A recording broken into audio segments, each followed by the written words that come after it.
Hey everyone, we're back with another Ava Technologies podcast. For those who don't know, I jump on the line with my co-founder, Ben, and we build AvaMind, an AI therapeutic assistant, but on this podcast, we talk about the latest AI news because we generally find it interesting. On today's podcast, we spoke about the first AI ransomware which has come out, which is more novelty, more than anything, but a fascinating concept of how AI can create custom ransomware locally on your computer and run it.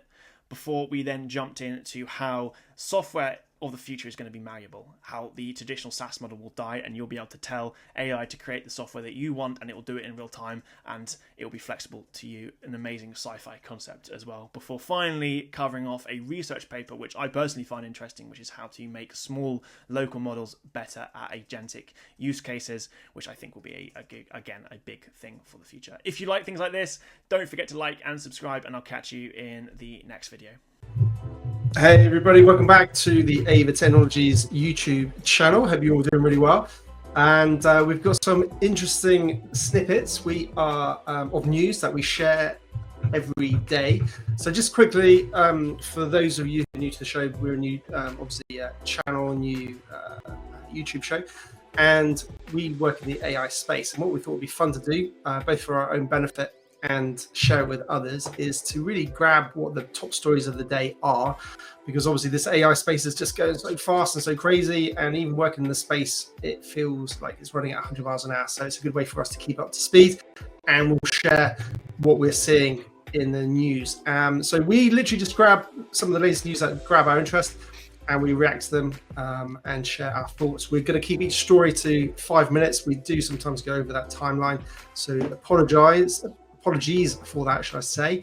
And but having said that, sometimes it's worth diving into those topics in a bit more depth as well. So, Will, let's go. First story of the day. I love this one. Hey everyone, by the way. Today's spread, I think, is really interesting to me as someone that works more in the technical, and this is fascinating. I think even when I sent this to Ben, even you were like, "Wow, what?" So the title of this is from PC Gamer, a magazine, but they've put, "Oh goody, the first known AI-powered ransomware has been discovered, and it may exfiltrate data, encrypt it, or potentially destroy it." Now this is terrifying. Now obviously it's quite a big topic, so should I just start by explaining how this ransomware works a little bit? Let's go for it. And then this one I think is probably going to be worth lingering on. So if the 5 minute timer goes and we've got a little bit left to explain them, because this is also probably a big thing coming that I hadn't even thought about until I saw this. So how this ransomware works. So first of all, ransomware is essentially software that you download to your computer. It's malicious. When it runs, it will typically lock all your files and get you to pay money unless you pay, they delete all your files, right? So that's how it works. They'll demand money in crypto. If you don't pay it, files deleted, computer's gone bang. That's how ransomware works in layman's terms. What this does is it's fascinating. You may or may not have heard of Ollama. Ollama is a way to run local models on your computer really easily. Again, you might look at your top toolbar and there'll be a little llama icon. That's Ollama. It just runs in the background. What it does is it exposes an internal API so that programs that you run on your computer can also talk to Ollama. So when we're developing software, we can hook into Ollama really easily. We can get it to download models. We can get it to run chat inference and get completions. So we can really easily programmatically interact with Ollama. This is how this ransomware works. You download it, you run it, and then what happens is it uses your local installation of Ollama to install a local model. I believe the article references GPT-OSS, which is OpenAI's big open source model that they've just released. So it will download it without you even knowing in the background using Ollama. What it will then do is it will run inference on that model, getting it to understand the system that it's running on. So what computer am I using? It will then give that to the model and get it to write ransomware, bespoke, custom for your computer, which is insane to think. Is that the ransomware that you run through this will be different to the ransomware that I run through this. It does it on the fly, and that's wild. That's a wild thought. And the article echoes at the very end, like the way you avoid this is like the age old song of viruses: just don't download things you don't know. But also it says, well, don't use local models. So that's an interesting thought. So maybe we'll get back to that, but it'd be great to get your thoughts, Ben, and then we'll circle back to this whole sentiment that it's giving. Yeah, so I mean, I was asking you questions on this just before we jumped on live, and in a way, these are sort of, and I'll repeat that question, because at first I was like saying, what is it suggesting that local models are not a good idea? Because hang on a second, we're proponents for local models and not using cloud providers for security, privacy, and all those reasons. Sorry, guys, just and for those who aren't technical listening to this channel, what we mean by a local model is literally a model that is on your device, your computer, your phone, whatever the device is. And it doesn't need the internet, and it's not connecting to a third party. It is literally, you have complete control of it, and it's, you've got security of your data and information, your privacy. There's no latency. You don't need the internet. If you're traveling to Mars, it doesn't matter. If you're traveling in the middle of the countryside in Africa, there's no internet, it will work. So that's what we mean by local models. It's not a ChatGPT type service or whatever, any Gemini, anything else like that. So I was slightly confused when I first read it, wasn't I, Will? I was like, surely a local model is going to be safe, because how, that's the ultimate safety. But what you pointed out to me was, but there is, the attack vector is effectively, you get an email, you press download, and then it's doing stuff in the background that you've got no idea about, and it's able to basically use AI to bespoke, so screw you over effectively, and it was like, what? So this is a different angle for data security. Yeah, this is a different angle for data security in terms of when you talk about ChatGPT and the data problem there, it's because you're putting it into a third party. It might get published. You don't know where it's going to go per se. But this is a different issue in the fact that you already have the model on your computer. It doesn't need internet, and it's a different thing that it's trying to do. It's not trying to leak your data or do anything with it. It's trying to hold it ransom so that you pay to have it back. So it's as you said, it's a different attack vector. The problem with this is, I think this article overhypes what it actually means for you. I don't think you need to worry about this happening on your computer at the moment. So I'll explain why. First of all, you need Ollama installed. I mean, that's already going to have shrunk that user base down that is susceptible to this virus by a massive order of magnitude. Second of all, it needs to run GPT-OSS. It's a 20B model, a 20 billion parameter model. It's massive. Only a few computers of that user base running Ollama will be able to run GPT-OSS. So again, the user base is tiny again. You can't really use smaller models because they won't be able to do the job that GPT-OSS will do, which is essentially write the ransomware in real time. So really it's overhyped. It's not a problem right now. It's an interesting future thing to think about, to think that this will be possible, because it will be. I mean, it's a really interesting angle. But is it a problem right now? Probably not. And again, the age-old song of viruses is just don't download what you don't know what you're downloading. It's like saying, and the article says, well, the best way to avoid it is to not download what you don't know, but also just don't use local models. That eliminates it altogether. That's like saying don't use a computer if you don't want a virus, because not using the computer eliminates it. It's the same thing. So, stupid. I don't think that it's a problem with local models. Again, it's more education that this kind of attack can happen. So be careful what you're downloading. For sure. Fascinating though. And I thought there was a slightly interesting little sentence in there, which it didn't really get into detail. It was something along the lines of, it had a Bitcoin address, which happened to be Satoshi Nakamoto's Bitcoin address. But it didn't really get into any detail. And so, and then it was sort of suggesting that it was maybe this is like an experiment, that somebody's sort of just playing with, and probably that's what it is. Yeah. Again, I think this is a really eye-catching headline, a really, if nothing at all, a really interesting thought experiment. That this, I hadn't thought of it until I saw this article. I think, well, yeah, actually, that's probably quite possible. And that's a really interesting use case for malicious software, is being able to use these local models to perform different kinds of attacks on people's computers personally. And yeah, that's what's, I think, yeah, I was going to say, I don't think it's a real threat right now, but a very interesting thought experiment. Definitely. And one of us just lost thought, because I know we've gone over 5 minutes of the story, and again, we seem to break our rules all the time, but it is worth to sort of, I guess, lingering on this one. Lingering on this. I like a good linger. What I find fascinating, and I think this is a demonstration of how software is no longer going to be, here's a software, let's try and fit this into your business model, and we will just somehow get it to work, and we've created this thing.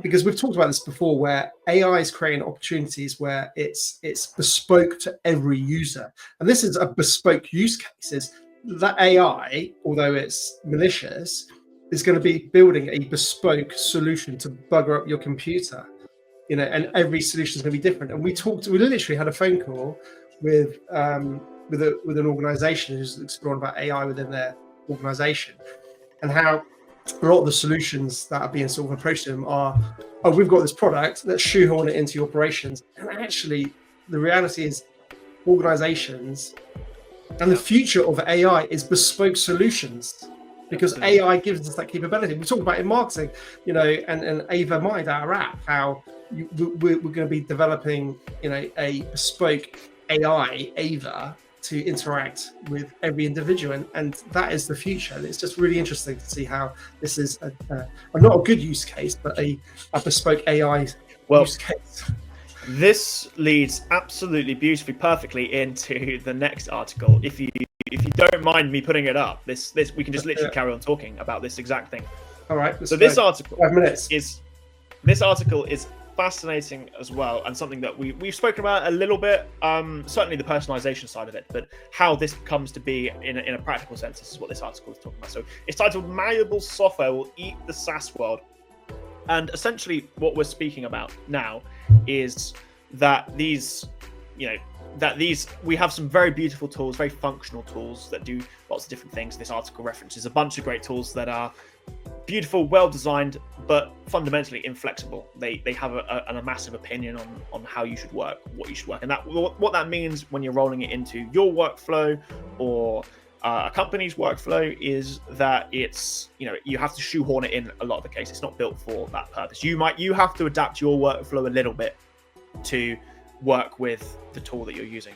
Now, the idea that malleable software is a thing came out really with GPT-5 when it got released by OpenAI, where they talked about a world where the software is shaped totally around you, on the fly almost, which is what's crazy. Is what you'll have is a piece of software, which we've also spoken, again, personally, just you and I, Ben, at length about, is that as an idea for a piece of software that is literally just a window where you can type in a prompt.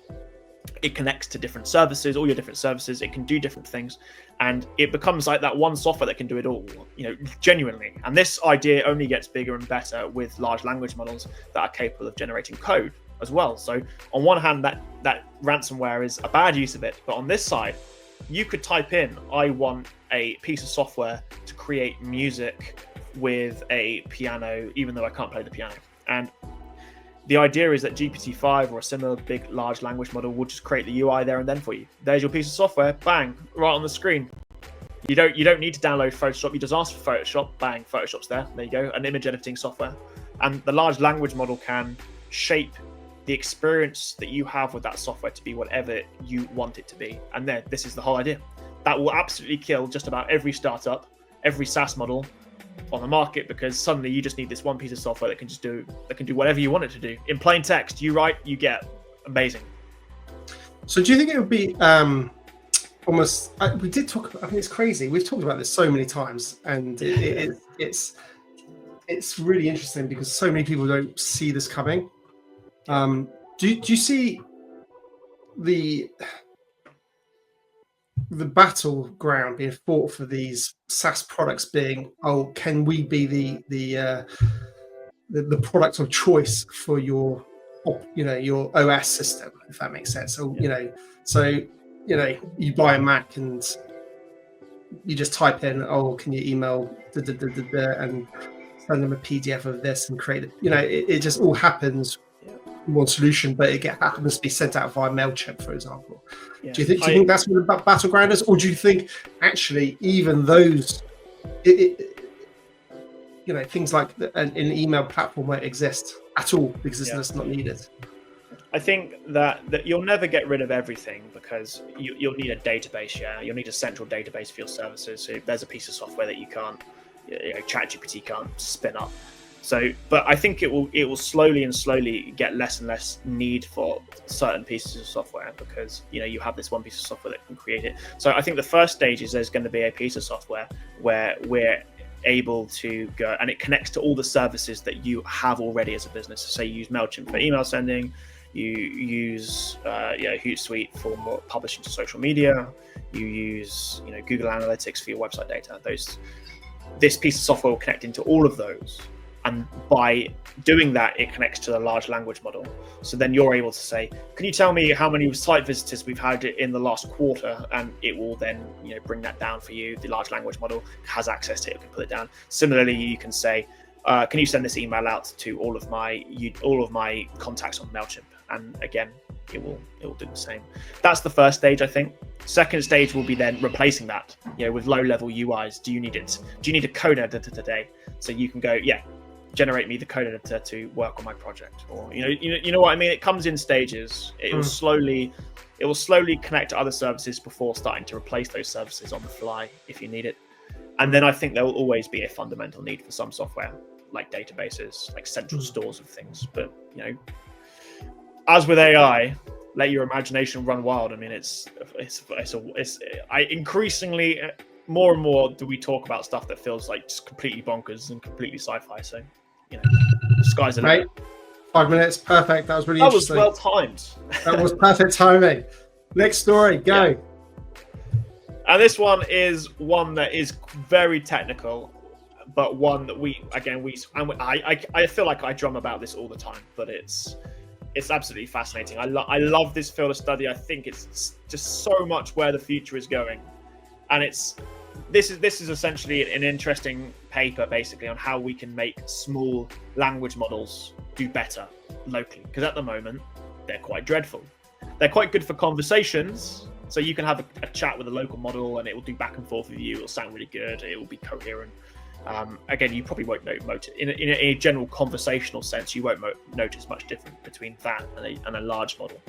But where they fail horrendously is at like agentic use. So that's giving it a task, for example, a coding task, and the AI will go away for a long period of time and run tools and do different things, and then come back to you with the result 5 minutes later. Small models are dreadful at that because they just don't have the same ability to reason because they're small.